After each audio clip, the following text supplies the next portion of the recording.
Like, is there a common mistake you see all the time when it comes to pitching that you wish people didn't go down that road, or just something that they need to be aware of, so that if people are doing this, like, hey, reach out to a professional, like, don't do that? Yeah, I mean, whether you reach out to a professional or just figure it out on your own, I think you shouldn't start by opening up PowerPoint or opening up slides.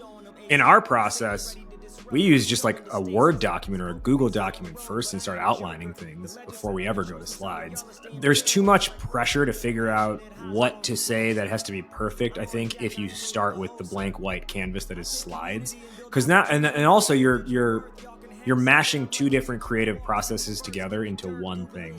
Even if you're just planning to, like, you know, write a header or a title on each slide and bullet points underneath that, your brain is thinking about visual creativity. Even if it's not great visual creativity, it's thinking about visual creativity when it should be thinking about what's the idea I'm trying to get across, what's the feeling, what's the story that needs to be told. The person you're referencing, I think that's fantastic if the first thing they think about is what's the emotion. That's something that I heavily subscribe to as well, because the idea, you know, one of the lessons we teach is don't think like an entrepreneur, think like an entertainer.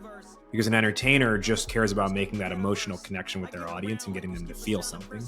And then they, you know, the musician on stage or the band curates the set list really around, like, where do we want to take them? You know, what emotion do we want them walking away with by the end of this set? Really though, I'm trying to make it out my birthplace, first place. If you asking about our burn